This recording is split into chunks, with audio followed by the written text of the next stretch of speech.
Welcome to THALIR. This is a place called Bud. This is budding forth for a new life, and we are Capuchins working for the renewal of the society and the church. Dear brothers and sisters in Jesus Christ, welcome to THALIR Capuchin Online Ministries. This is THALIR Lenten online messages titled 40 Days, 40 Graces. This is offered by Brother Dilip Kumar, a Capuchin friar. It continues with the biblical tradition of 40 days spent by Moses on Mount Sinai and Jesus in the desert. Similarly, these 40 days and 40 graces with rich scriptural reflections calls for a transformation. Brother Dilip Kumar is presently at the friary category in the formation of the major seminarians. He conducts retreats, gives motivational talks and sessions on counseling and psychology. Here comes Brother Dilip Kumar. 14th March, 4th Sunday, Grace 26. Heart, the best view of God. Dear friends in Christ Jesus, in both the Old Testament and New Testaments, the word heart refers to the center of an individual's mental, emotional, and spiritual life. Put another way, the heart is the innermost part of a man. The heart reflects the real person. Heart and mind are connected. Heart knows what is good and bad. Heart can understand, reflect, and remember. Heart and emotions are connected. The heart is the seat of joy, courage, pain, anxiety, despair, sorrow, and fear. Heart and our spiritual life are also connected.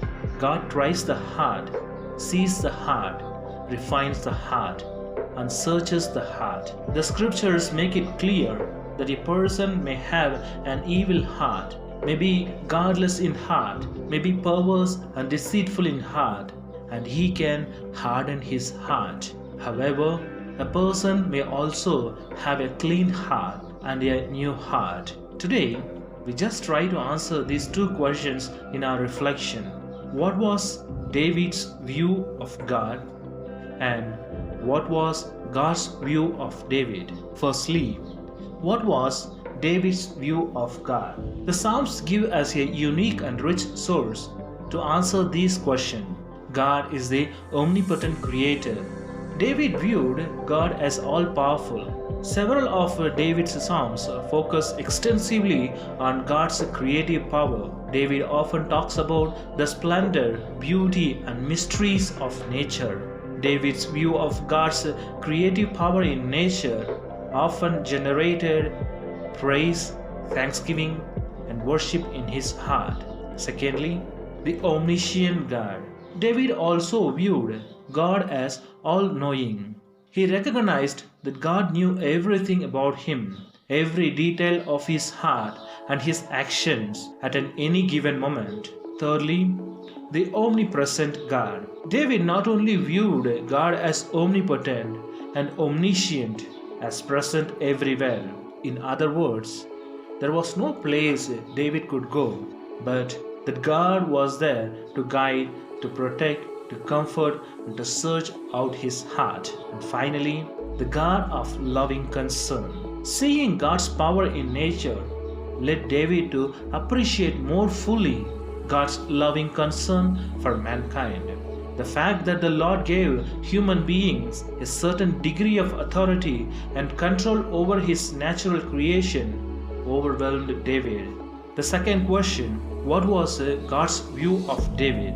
When the Lord looked beyond this young man's outward appearance and looked at his heart, what did he see? Again, the Psalms gives us a significant profile on David's inner qualities. Firstly, a believing heart. When God looked at David's heart, he saw a heart that believed in his existence. So convinced was David of this existence that he wrote, "The fool has said in his heart, there is no God."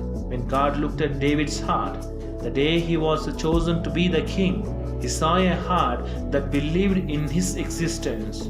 To David, any man who denied the existence of God was a fool. Secondly, a thankful heart. God always saw a thankful heart. a heart that was totally overwhelmed with God's love and provisions. This reflected in number of psalms David wrote. Thirdly, an open heart. David knew God was omniscient. He did not try to hide from God. His heart was open and transparent. And finally, a repentant heart. When David sinned against God, he demonstrated a truly repentant heart. David sought forgiveness because he had failed the God he loved. Thus, in Psalm 51, he prayed, "Create in me a clean heart, O God, and renew a steadfast spirit within me." Yes, dear friends in Christ Jesus, David was not a perfect man, but he had a proper view of God, which affected his own heart and caused him to be a person God could use. In spite of his human weaknesses, what about you? What is your view of God, and what is His view of you? Heart, the best view of God is the grace that we have for today. Man sees through mind, but God sees through heart.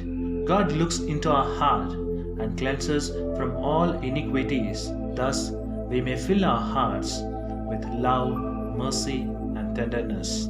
Action of the day: let's allow God to cleanse our heart. If God can work through me, He can work through anyone, says St. Francis of Assisi. Have a graceful day, dear friends.